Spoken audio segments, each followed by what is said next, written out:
Bon, mais écoute, bonjour André, merci d'avoir accepté, je dirais, de participer à cette petite émission de la chaîne d'Espace Marx qui s'appelle Parole de salarié. Donc, tu dois être le 7e ou 8e salarié que j'interviewe, justement pour parler un petit peu de ton métier, de ton parcours à la fois professionnel et militant, et puis de l'actualité sociale éventuelle, si tu as des choses sur lesquelles tu as envie d'apporter quelques éléments.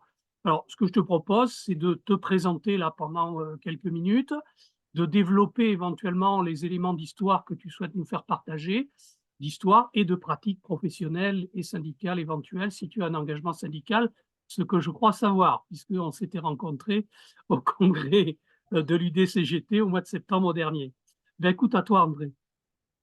Je suis Yannis André, je suis un salarié agricole qui travaille sur une exploitation depuis maintenant 38 ans. Là, actuellement, eh bien, je fais partie des victimes de l'agriculture, c'est-à-dire que je vais me faire opérer de l'épaule droite. Donc, c'est une opération qui a déjà eu lieu il y a 2 ans. Et malgré des restrictions par la médecine du travail, il y a quand même encore une rupture. Donc, je vais me faire réopérer pour la deuxième fois de ce problème. Donc, souvent, voilà, je suis en maladie professionnelle. Après, dans mon travail, je suis donc un conseiller du salarié.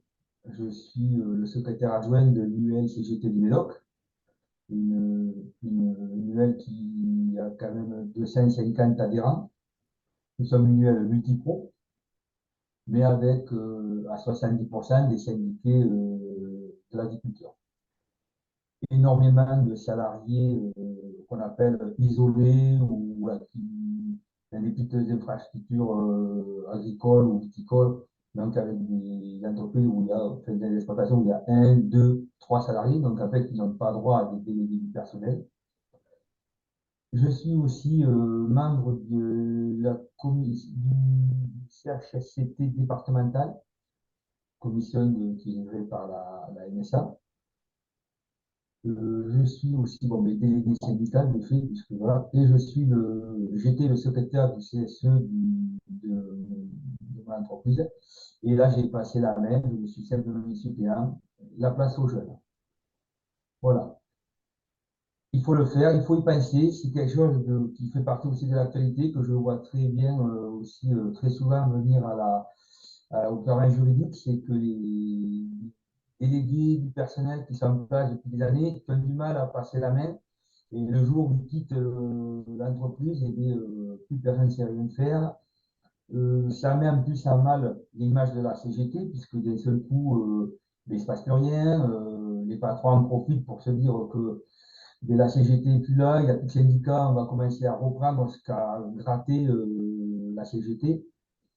Donc ça, c'est quelque chose de récurrent j'insisterai sur le fait de dire aux gens de savoir passer la main assez tôt. On peut très bien devenir suppléant, avoir un droit de vue et de vote aussi au CSE, tout en profiter pour former les nouveaux qui sont en place, ou des nouvelles d'ailleurs, parce que c'est très important. Là, je le vois, moi, depuis quelques années. Ça fait maintenant 15 ans que je suis syndiqué à la CGT.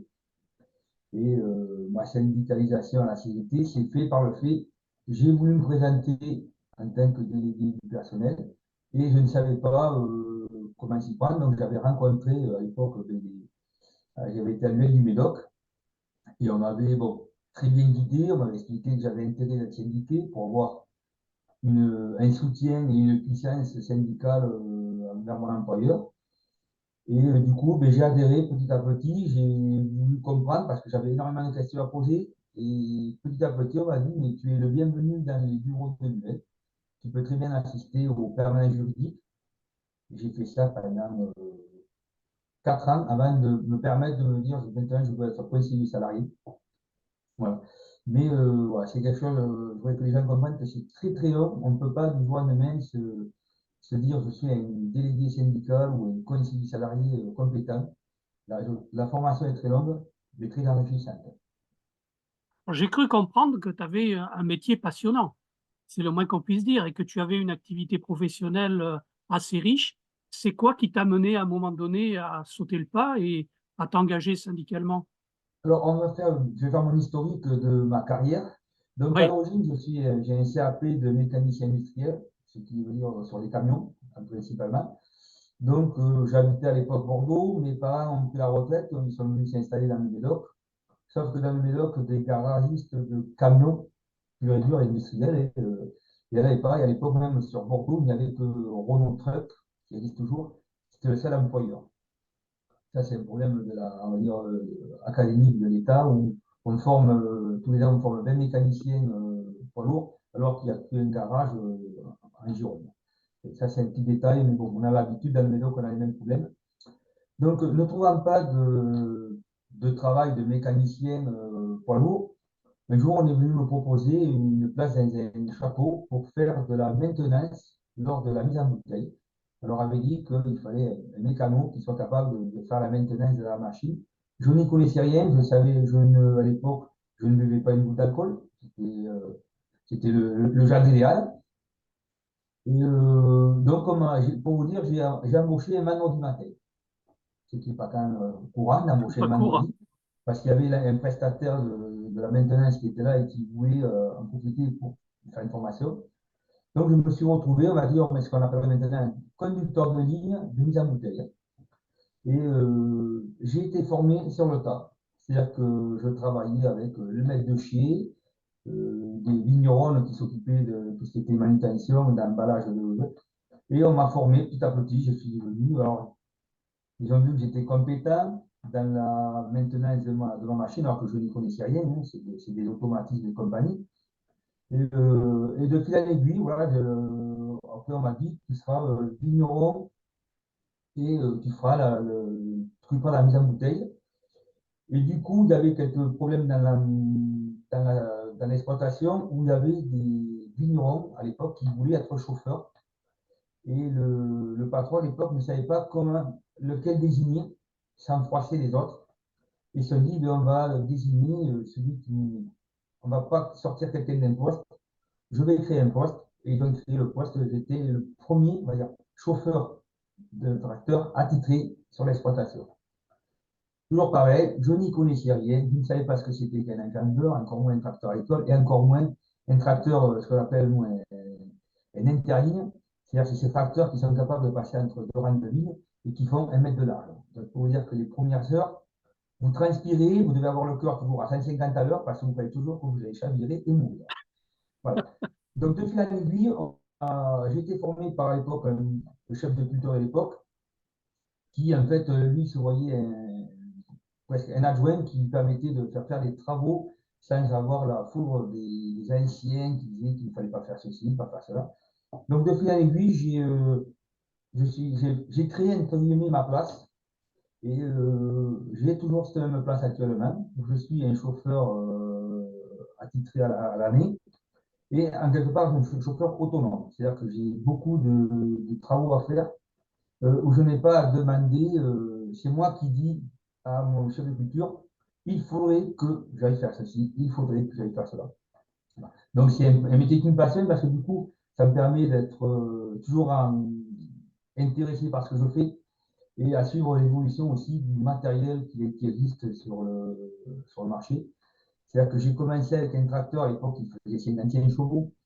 Maintenant, j'ai un tracteur qui fait 250 chevaux, qui est tout automatisé, qui est fait pour mon handicap de mon épaule. Donc, on m'a pris un tracteur où toutes les commandes sont électriques pour économiser mon épaule. Donc, je suis intéressé en métier parce que j'ai réussi à suivre l'évolution. Je ne suis pas resté fixé dans non, on ne me change pas mon tracteur parce que le nouveau, je ne sais pas m'en servir. Et c'est vrai qu'on a la chance là où on travaille, d'avoir une évolution où c'est un château, un grand classé, où on a la chance d'évoluer dans la modernité. C'est-à-dire qu'on a la traçabilité de nos travaux par des GPS, on a des ordinateurs de bord dans les tracteurs.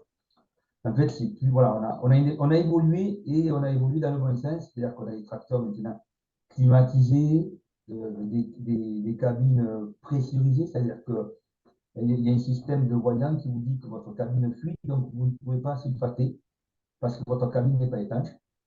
Alors que j'ai démarré ma carrière sans cabine, avec du sulfate sur le visage, parce qu'à l'époque, on n'achetait pas ni les combinaisons jetables, ni les masques qui avaient les filtres à charbon. Voilà. Donc, je veux dire, j'ai jamais ressenti le besoin d'aller voir ailleurs, parce que j'ai toujours eu une évolution de carrière très intéressante dans le SOD. Je m'excuse, il faut que je te coupe. J'atteins un recommandé, je crois que c'est la poste. Tu Alors, pas m'excuses, de je problème. reviens. Allez, c'est bon, on est reparti. Vas-y, André. Oui, donc les évolutions de matériel a fait que enfin, pour moi, mon métier est resté intéressant. C'était pas la peine d'aller voir si l'herbe du voisin est plus verte. Je n'ai jamais eu aucun intérêt. Donc voilà pour ma carrière. Donc ça fait 38 ans que je suis sur la même exploitation. Et j'espère pouvoir arriver jusqu'à la retraite, malgré mes problèmes de santé. Mais ça, bon, on en reparlera dans quelques temps. Alors au niveau de ma vie syndicale, nous C'est sommes quoi des qui t'a mouvements. amené justement à te syndiquer finalement? Alors, comme je l'ai dit précédemment, l'idée était que je voulais être le délégué du personnel D'accord, et qu'il y avait, à l'époque, ça a répété, une vigneronne que son mari était syndiqué dans un autre syndicat et qui voulait se présenter.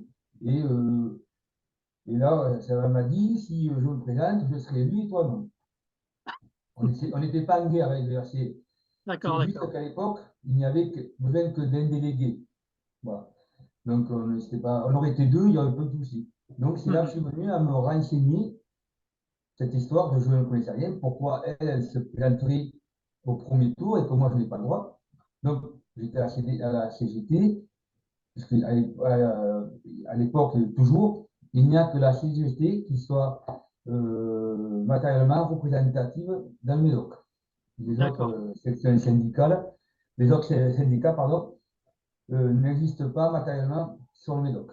Ils ont des élus, ils ont des délégués, ils ont des conseillers des salariés pour leur syndicat, mais nous sommes les seuls à avoir une UL située à Saint-Laurent-de-Médoc, donc qui en plus se trouve centralisée dans le Médoc.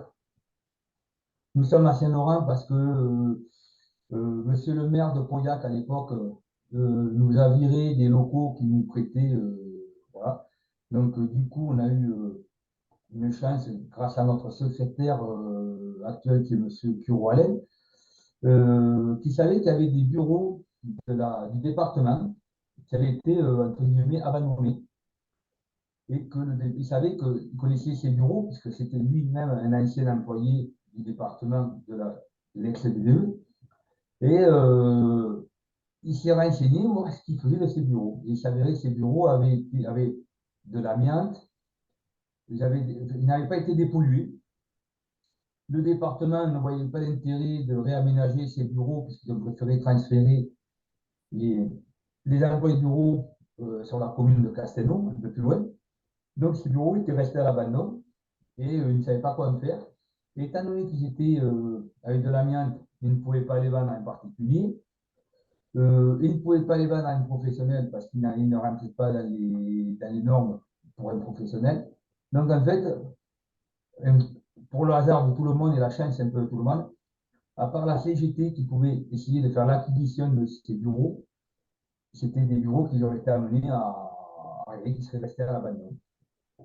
Donc, l'UL du Médoc est propriétaire de son propre local, qui fait plus de 200 mètres carrés, avec, voilà, actuellement, on est trois conseillers du salarié à tenir les permanences juridiques, qui sont les mardis et les jeudis, à partir de 7h30.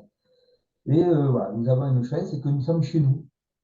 Ça nous permet aussi de travailler avec maintenant d'autres associations, par exemple le Secours populaire qui vient faire ses réunions, le Parti communiste de la section du Médoc qui fait ses réunions chez nous. Nous sommes en train de faire un partenariat avec Médecins du Monde pour eux s'occuper de nous envoyer ou de nous envoyer des travailleurs en situation de comment dire, promiscuité, voilà, c'est ce que je dirais.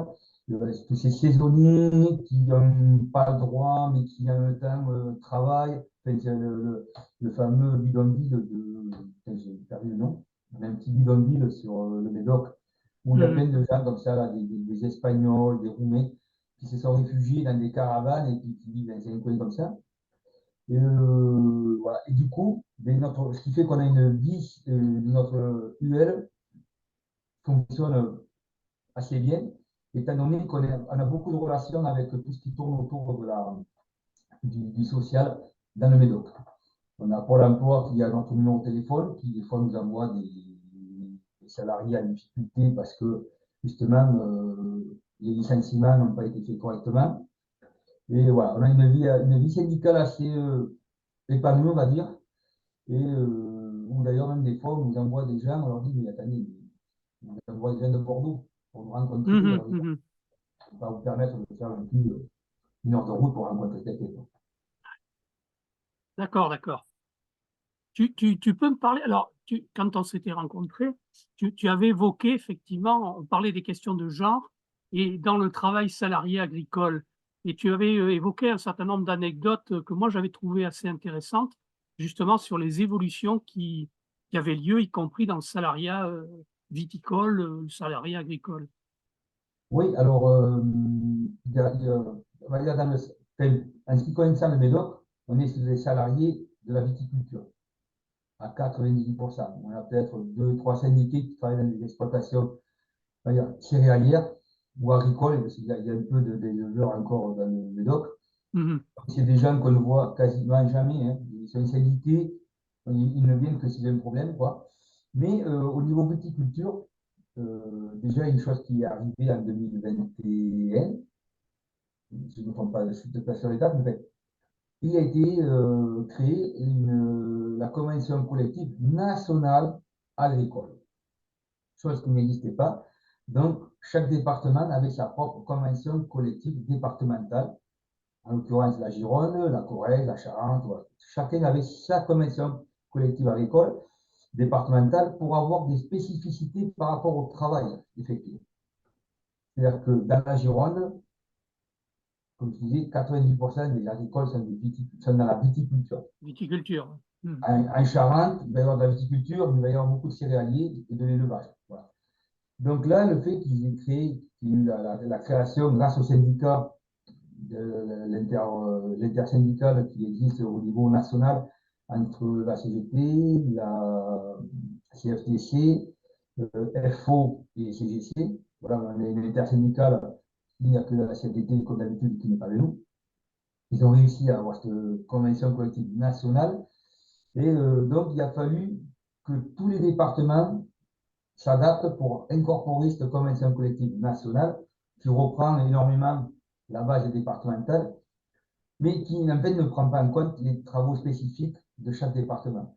Mhm. Donc, ça, c'est un gros combat qui se passe au niveau de la Gironde. C'est qu'en fait, justement, la FDSEA voudrait en profiter pour. On va sortir ces petits, on va dire, ces petits avantages qu'ils ont dans la viticulture. Hein, on va Mhm. faire global, national, tout le monde est pareil, il n'y a pas de problème. Alors, ce n'est pas l'idée. L'idée, c'était d'avoir une convention collective nationale agricole pour avoir un référent. Et d'ailleurs, c'est le premier article qui est dit sur la convention collective nationale, c'est que les conventions collectives départementales sont prioritaires. D'accord, super. Donc, les Mhm. employeurs, sur ce fait, ont voulu renégocier plein d'acquis. On commençait à dire que la prime intempérie on en a profité, était plus utile. On a juste stipulé qu'avec la prime intempérie, n'était pas une prime intempérie comme elle s'entend dans le bâtiment ou dans les travaux publics, où on vous met à l'intempérie parce que vous ne pouvez pas travailler. C'est une prime d'équipement intempérie. C'est-à-dire qu'en fait, on verse 90 euros aux salariés une fois par an pour qu'ils puissent aller s'acheter un ciré. D'accord. Voilà. J'ai acheté un ciré, par contre, je vais faire une botte. Si vous voulez des gars chauds, vous démerdez, voilà, c'est le principe. Hein. C'est pareil, on n'arrive pas à faire évoluer cette prime. Nous, on a fait déjà des études d'utilité de ce qu'il faudrait à un salarié. On est bien Mhm. d'accord que quand il pleut, il lui faut un ciré, il faut des bottes, il faut des gars étanches. Donc, le prix n'est pas. Mais du coup, là où ça évolue aussi, c'est qu'ils ont essayé de faire disparaître le côté, alors, le prix fêteur.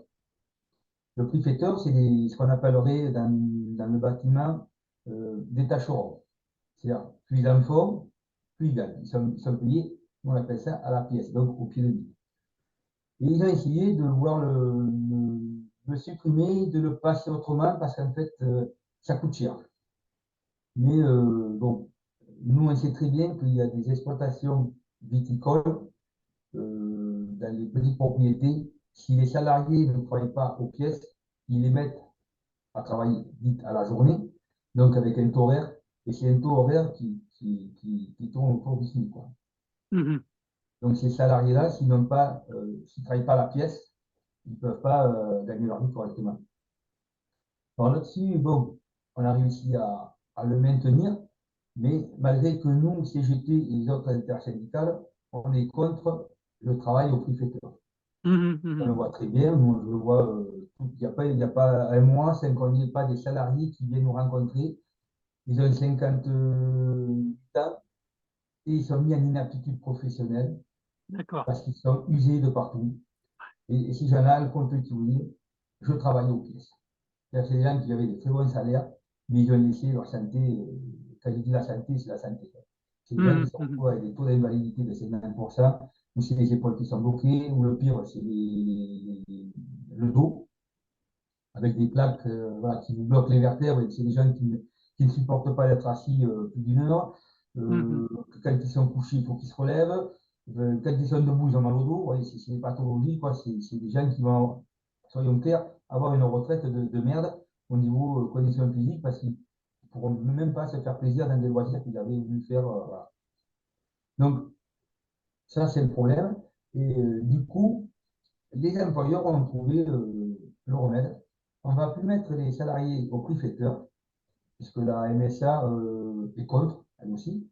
Mais la MSA n'a pas de pouvoir, elle n'a que des recommandations à faire. Et on va mettre les salariés au rendement. C'est exactement la même chose, sauf que le terme prix fêteur a disparu. Et, et par contre, les salariés ont des horaires imposés. Alors, D'accord. je vais faire le système de principe du prix fêteur. Il existe plusieurs types de prix fêteurs. C'est très technique, mais ça explique le pourquoi du comment. Vous avez Mhm. le prix fêteur intégral. C'est-à-dire que c'est un salarié autonome, compétent, à qui on donne, on va dire, une parcelle. Cette parcelle, elle fait 80 000 pieds de ligne. Et c'est lui qui s'en occupe. Et pour s'en occuper, il est au privé. C'est-à-dire que cette personne, s'il met 3 mois pour faire un travail dans cette parcelle, il met 3 mois. S'il met 3 mois et demi, il met 3 mois et demi, mais il se gère son temps de travail. Mhm. C'est des gens qui étaient en autonomie et qui se géraient leur temps de travail. Alors, bien sûr, ça n'a jamais été des gens qui se sont permis de pouvoir faire que 5 heures par jour. Le problème, c'est tous des gens heureusement que l'hiver, il y a la nuit, mais même il y a des gens qui travaillent des lampes frontales. Mhm. On Mhm. commençait à tailler quand il fait noir, parce que c'est le travail qui est le mieux payé. Donc ça, c'est le prix-fêteur intégral. C'est la personne qui, toute l'année, quasiment, travaille en prix-fait. C'est-à-dire qu'il y a plusieurs travaux à faire dans la viticulture. Il y a la taille, il y a les pantrages, je ne vais pas rentrer dans les détails. Mais un prix-fêteur intégral est un salarié qui travaille toute l'année au prix-fait et qui a juste des périodes de travaux, on va dire, à la journée, qui sont bien souvent les vendanges et on va dire les temps morts où entre le printemps, enfin, l'hiver et le printemps, si le printemps a du mal à démarrer, la vie ne bouge pas, donc voilà, il y a des petites périodes comme ça.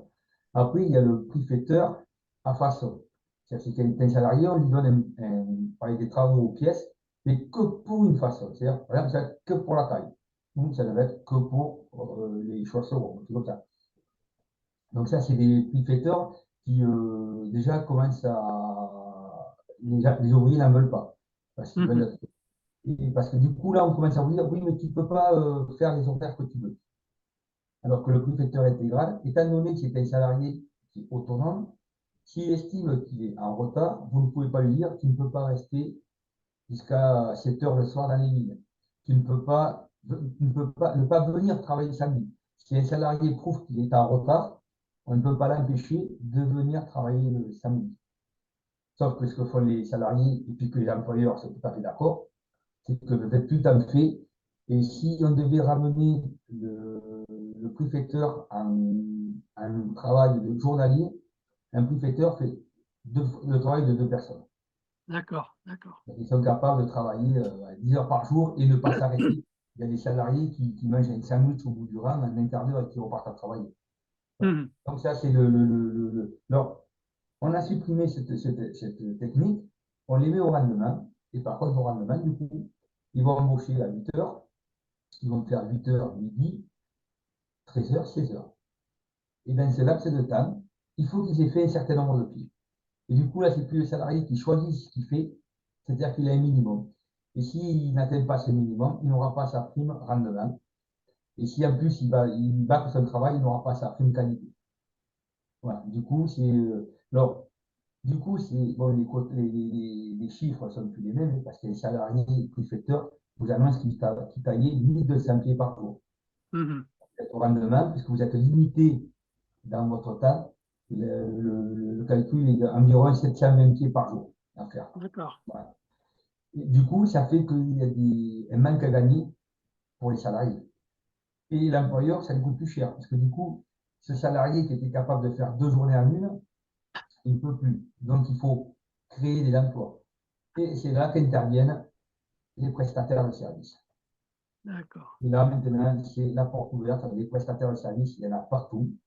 Bon, prestataire de services, c'est le terme exact. Nous, on appelle ça des, ah, des Oui, c'est une entreprises. agence d'intérim Voilà, entreprises, non, non, attention, c'est très précis. Il nous arrive d'embaucher des intérimaires pour faire une campagne de taille, D'accord, ok. voilà. Là, on prend un intérimaire, il a une mission de telle date à telle date, il sait Ok. ce qu'il va faire, il sait très bien qu'il ne va pas travailler à la quantité, mais il va faire des journées sous la responsabilité d'autres collègues, de gens de la propriété avec qui il va travailler, il n'est jamais tout seul. Alors que le prestataire, on lui dit, voilà, on a une parcelle, elle fait 80 000 pieds, il faut que vous la taillez, faites-moi un devis. Voilà. D'accord. Et du coup, le prestataire, il y a un contrat qui se passe avec lui, c'est que pour faire cette parcelle, il prend le temps et il s'engage à avoir fini de la tailler à telle date. Voilà, c'est un contrat. Mais du coup, après, moi, en tant que délégué du personnel, je n'ai pas à gérer ce qu'il faut. C'est des salariés qui sont sur l'exploitation. Alors, le Code du travail dit que j'ai un droit de regard, que je dois m'inquiéter de leur sort, mais de leur sort, de leurs conditions de travail. Mais je Mhm. ne peux pas m'inquiéter de leurs conditions de revenus, de salaire. Est-ce qu'ils sont bien payés? Est-ce que leur employeur respecte le tarif en vigueur? Parce qu'il y a un tarif pour les préfecteurs qui est édité tous les ans, qui voilà, c'est payé tant du pied, c'est pas moins, c'est pas plus. Mhm. C'est quelque chose qu'on ne peut pas gérer. Et du coup, comme nous, les délégués du personnel, on ne peut pas le gérer, eh bien, au lieu de créer des emplois, on préfère partir sur des prestataires. Parce que le D'accord, d'accord. prestataire, et c'est là ce qui explique ce nombre de Roumains, de Bulgares, de Marocains, de tout ce que vous voulez, de salariés étrangers, qui travaillent en France, parce qu'on leur fait des contrats de travail dans leur pays, et Mhm. pour le pays, ils vont bien gagner, et quand ils sont en France, voilà, c'est des gens on en a vu, qui travaillaient à 10 euros de l'heure. Mais on les fait travailler au prix fait. Voilà, D'accord, c'est de la, et du coup, c'est des gens qui peuvent casser les prix, et du coup, le prestataire, on va dire, local, qui existait avant, il n'existe plus. Maintenant, c'est des gros d'accord, prestataires qui sont capables de vous envoyer une équipe de 15 ou 10, que vous voulez, 25 personnes, ils vous envoient 25 personnes faire le travail. Ça, c'est la nouveauté du fait de. Voilà, c'est catastrophique parce que du coup, dans les exploitations viticoles, on n'embauche plus, parce qu'on préfère prendre ce prestataire qui, quand il aura fini, n'est plus là. ça en va. Et voilà, le travail est fait, le travail nous convient, il est parti. Du coup, maintenant, on fera les bricoles nous. Voilà. Et c'est même dans les grands crus, hein, il faut dire les noms, tout ce qui est Rothschild, et la Tour et les Margaux et tout ça, pratiquent ce système. Mhm, mhm. Et à contrepartie aussi, je vois moi là où je travaille, on n'arrive pas à embaucher. On a pris des intérimaires pour les travaux d'hiver, alors en les informant qu'après les travaux d'hiver, ils resteraient là. On allait les garder pendant 1 an pour qu'ils fassent, on appelle ça nous faire la boucle. C'est-à-dire que Mhm. sur 1 an, il y a plusieurs périodes de travaux qui sont complètement différentes. Que, voilà, avant de les embaucher, ils vont faire 1 an en intérimaire. Et qu'après, si eux et que nous on est d'accord, que le château est content, ils deviendront des salariés. Et ça fait depuis quelques années, les gens n'arrivent pas à rester. Ils trouvent que le travail est trop dur. Mhm. Les conditions sont pénibles. Après, il va dire, il y en a un qui m'a dit une fois, je vais partir chez mon beau-frère maçon. Je lui ai dit, mon gars, je ne vois pas où les cas. Un maçon ou un vigneron, pour moi, c'est. Et même pire, c'est que le maçon, bien souvent, il rentre chez lui, il est crado. Nous, dans la viticulture, l'hiver, au moins, ils sauté dans une flaque de boue. Voilà. Peut-être qu'on sent la sueur parce qu'on est trop couvert, mais voilà, on n'est pas non plus dans un état où on ne respire pas non plus de la. Je regardais un reportage sur la silice voilà, des maçons, mais on a du mal à recruter. Et ça fait des années qu'on n'a plus de demande d'apprentissage. Mhm. Même l'école familiale, la maison familiale et rurale de Saint-Izan, qui à l'origine était le premier pourvoyeur de jeunes salariés viticoles, hein, qui Mhm. formait très bien les enfants pour la succession dans les petites propriétés et qui faisait aussi des salariés pour les châteaux viticoles. Même eux ne font plus, ont arrêté cette branche parce qu'ils n'ont aucune demande de jeunes qui veulent devenir ouvriers agricole, viticulture.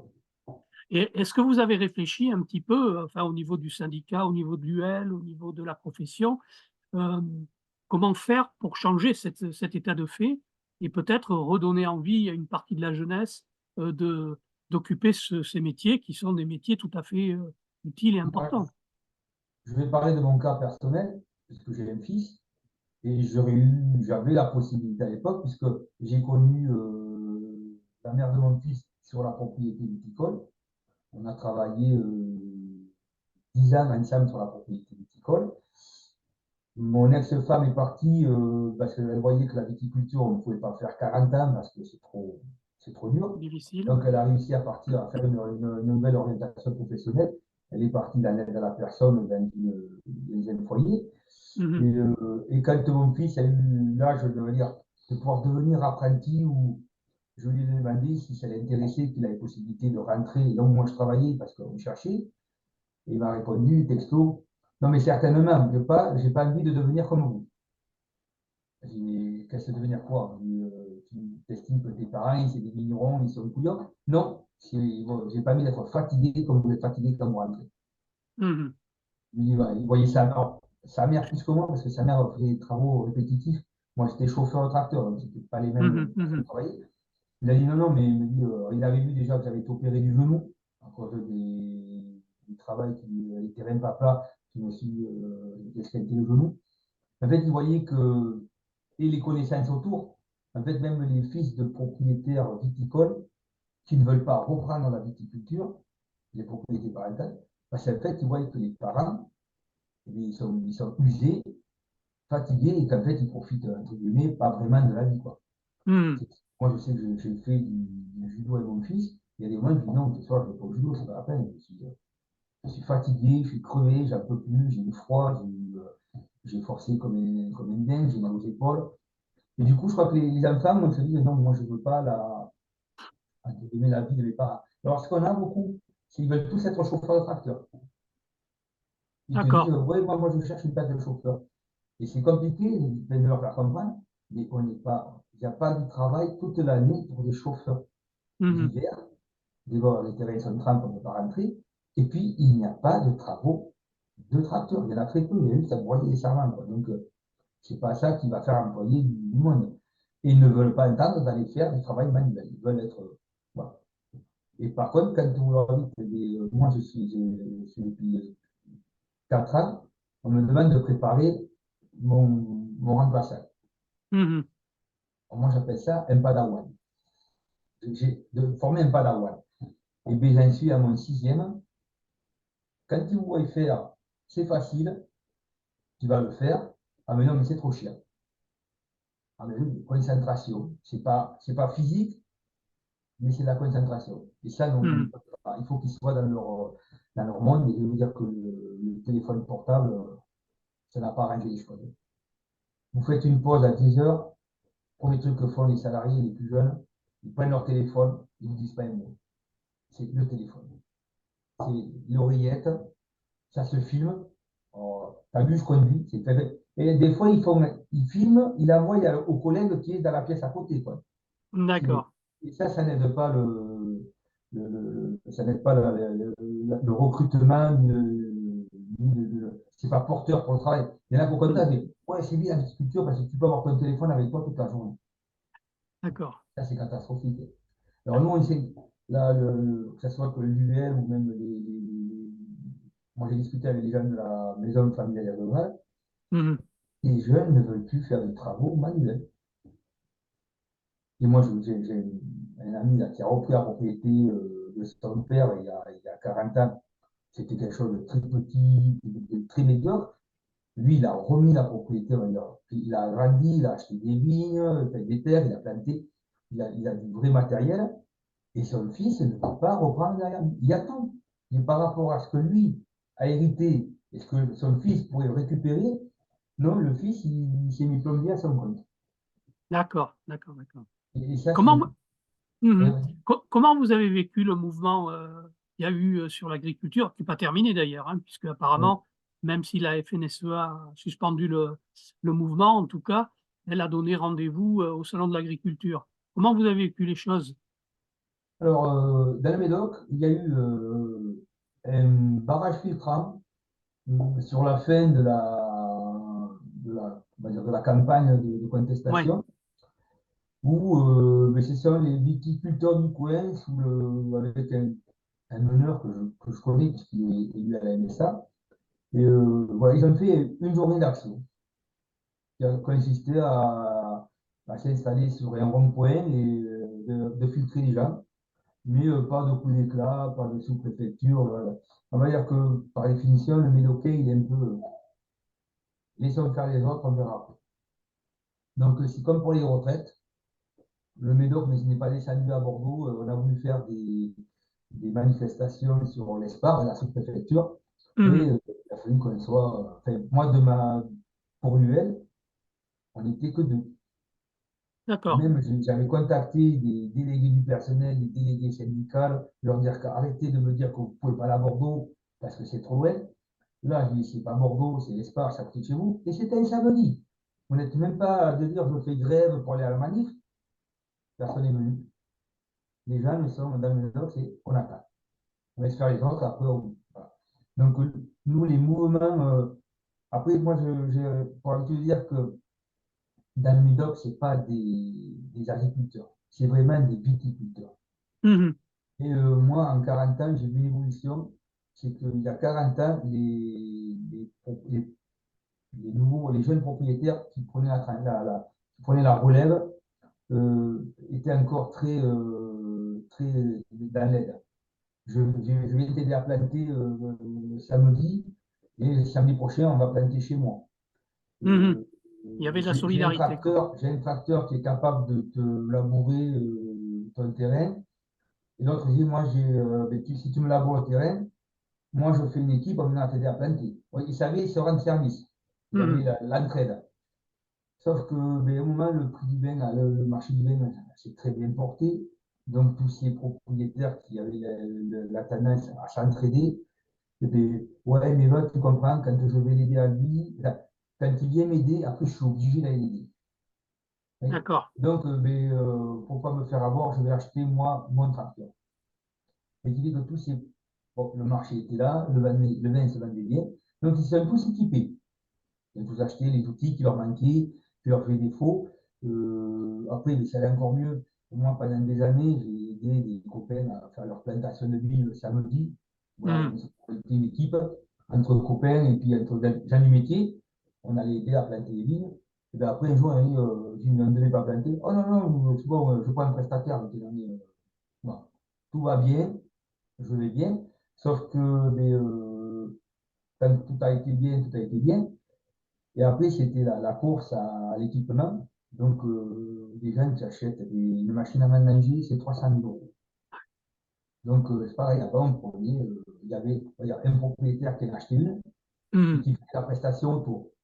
Et puis, ben oui, mais le projet, il ne vient pas au bon moment, oui, mais il est cher, et ça me coûte combien? Et je trouve que beaucoup de centres de gestion et de comptables, si à l'heure actuelle, il y a des problèmes de finances dans certaines propriétés viticoles, ils y sont pour beaucoup. Parce que dès qu'il y avait de l'argent, il faut investir. Il faut investir, il faut acheter une machine à ménager, il faut acheter une. Voilà. Donc, et après, du coup, la machine à ménager, vous l'avez. Petite récolte, et on ne vous fait pas travailler, parce que, ou très peu. Vous n'avez pas.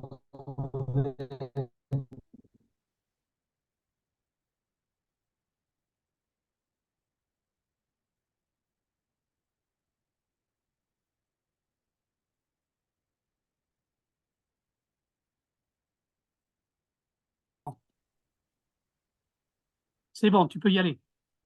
Voilà. Donc, le fait de cette pseudo-manifestation de viticulteurs d'une journée sur, voilà, qui n'était pas vraiment qui était un barrage filtrant plutôt qu'autre chose, où il n'y a pas eu forcément Franck 3 qui est venu faire une interview voilà, au France Télévisions.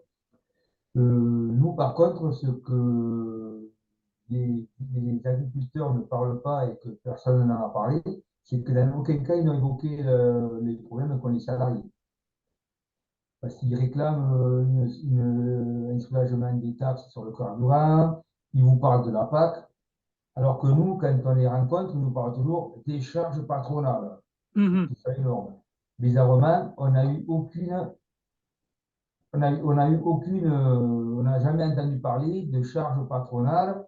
Ce qu'ils veulent, c'est qu'on les laisse faire comme ils veulent, comme a toujours fait l'agriculture.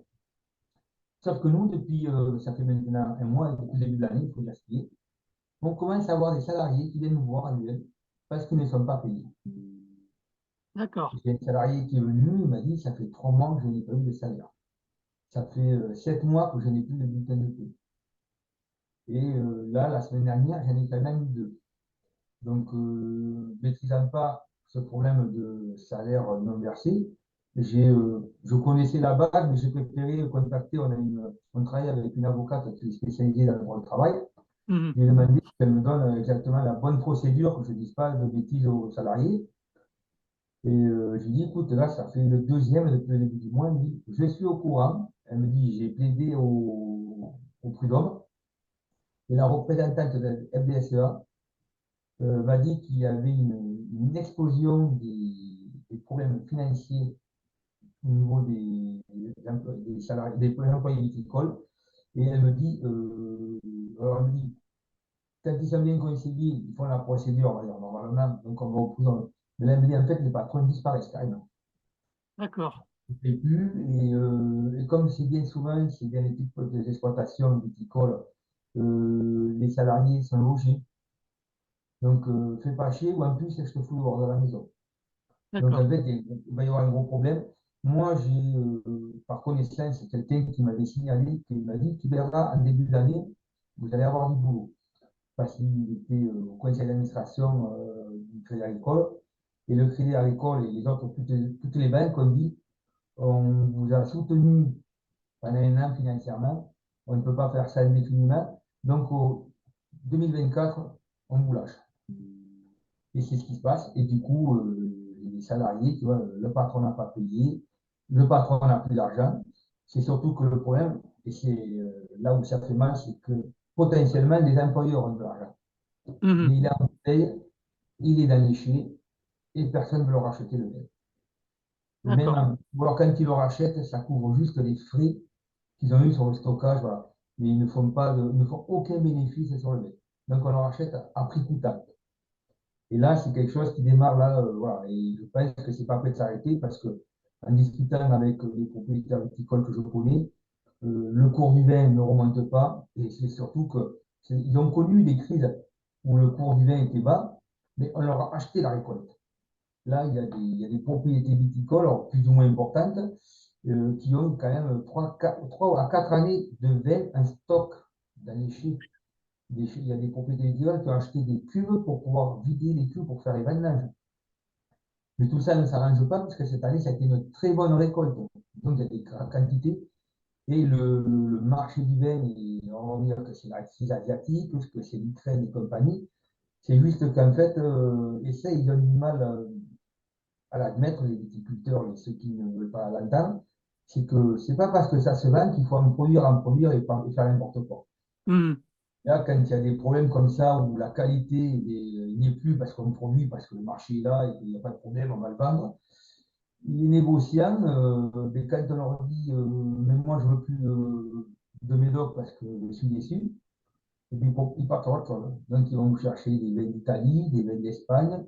À un moment, c'était la grande période des vins du Nouveau Monde, hein, des Mhm. vins argentins, brésiliens, alors qui, heureusement, n'étaient pas meilleurs que les nôtres et surtout ne se conservaient pas.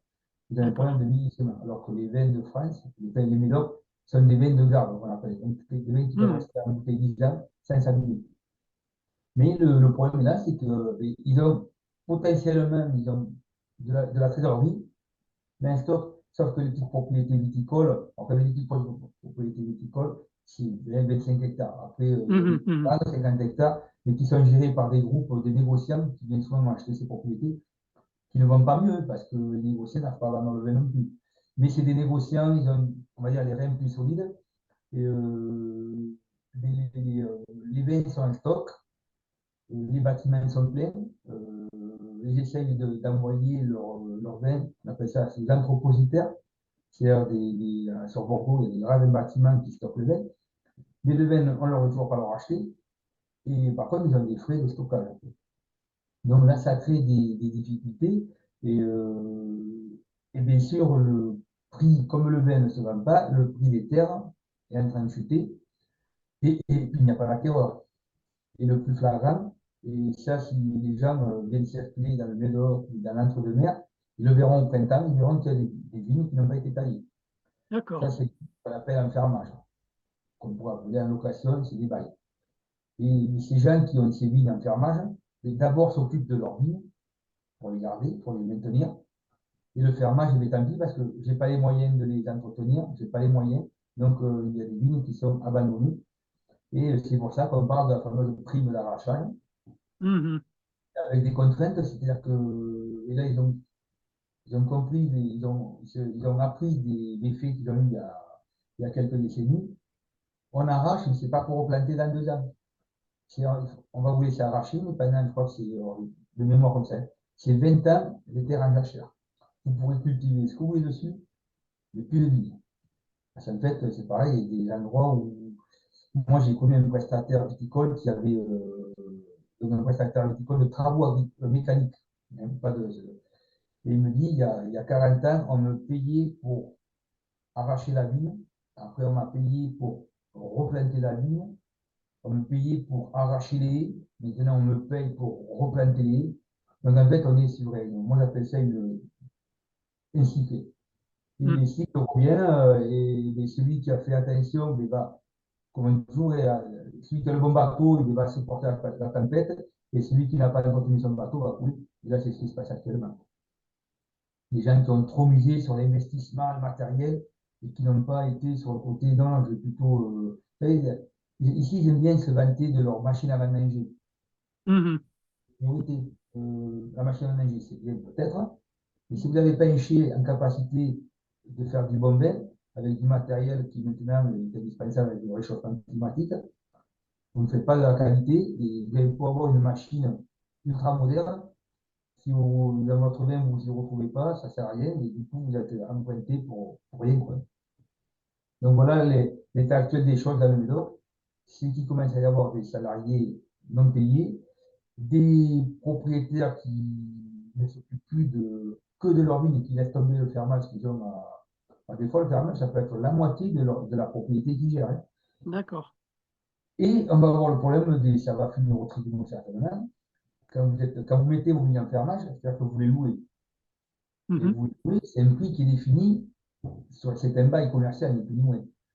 Sauf que si ces propriétaires viticoles qui ont des vignes en fermage ne vendent pas le vin, ils n'ont pas l'argent, donc ils ne payent pas le fermage.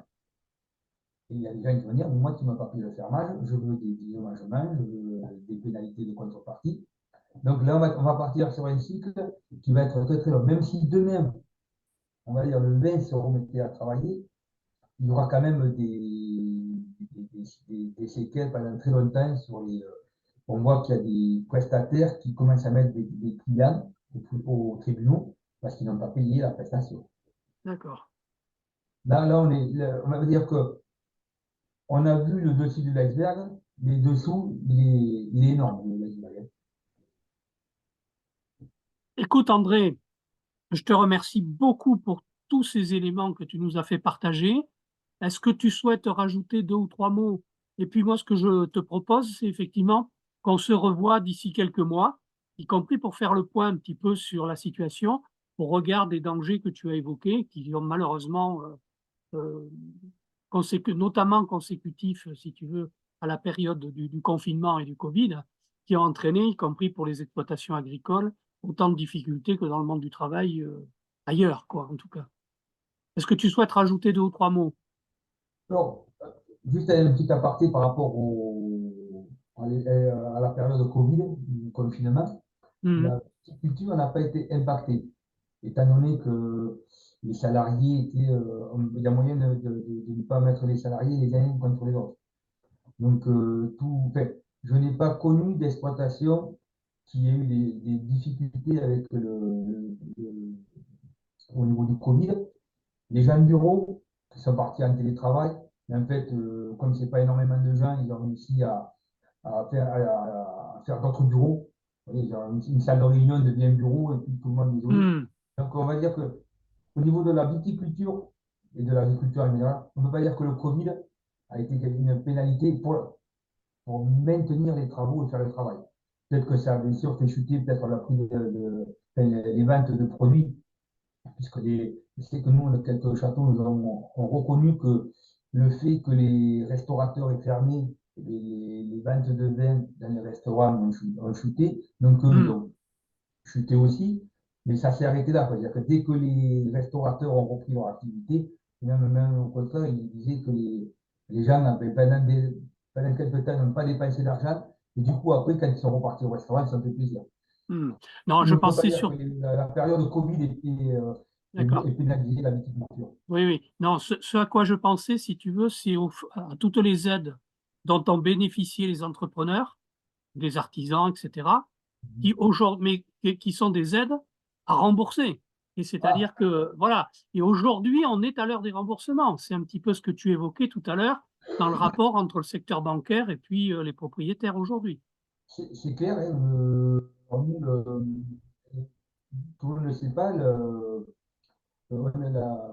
l'agricole ne dépend que de la MSA. Donc, on appelle ça le guichet unique. C'est-à-dire Mhm. qu'un agriculteur, un exploitant agricole, surtout, on va dire, ne travaille qu'avec la MSA. C'est-à-dire que la MSA, ils payent les cotisations sociales, ils versent pour leur retraite. Enfin, ils n'ont affaire qu'à eux.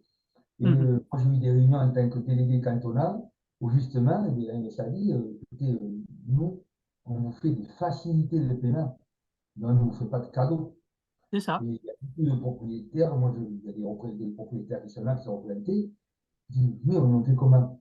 Écoutez, nous, on vous a fait des facilités de paiement, mais il y avait un propriétaire c'était un prestataire de service qui insistait, d'écouter, on ne va pas insister sur votre cas, vous savez votre problème. Il a voulu insister, donc du coup, le directeur de la MSA a précisé les choses. Et quand on vous a dit de vendre votre machine à ménager qui était toute neuve, vous auriez dû le faire, comme ça vous auriez payé vos dettes et vous n'auriez pas utilisé. Et c'était un prestataire de service qui, il y a un an, devait plus de 150 000 euros à la MSA. Et Mhm. la MSA avait fait comprendre qu'elle ne s'assurera pas dessus. Donc, comme tu dis, maintenant, il va falloir payer un peu les arriérés. Et surtout qu'il y a les arriérés à payer, et il y a toujours ce vin qui ne se vend pas. Mhm. Les cours ne sont pas bons, mais en plus, il n'y a pas de mouvement de marchandises. Mhm. Mhm. Donc voilà, ouais. Donc certainement que oui, dans quelques mois, je pourrais vous faire un point, vous dire, bon, mais ça s'est stabilisé, ça s'est amélioré, ou alors en fait, c'était oui, que le début de la tempête. D'accord. Et ça, je Écoute, pourrais donner à peu près une date, c'est que l'idéal, ce serait qu'on puisse faire ça juste un peu avant les vendanges, c'est-à-dire, on va dire au mois de septembre, début septembre. d'accord, ok, Ok. Comme ça, j'aurais passé tout l'été, parce que c'est là qu'on va voir les difficultés des patrons. C'est qu'au moment s'ils ont vraiment des difficultés, ils vont, au moment des vannages, ils auront perdu leurs salariés. S'ils ne les payent pas, les Mhm, salariés mhm. viticoles, c'est que si on veut trouver du boulot, c'est au vannage. Donc, Bien si sûr. on doit partir d'un patron, c'est à cette époque-là, et voilà. Écoute, merci André beaucoup hein, pour tous ces éléments. Et puis effectivement, rendez-vous au mois de septembre. Je vais D'accord. arrêter. J'arrête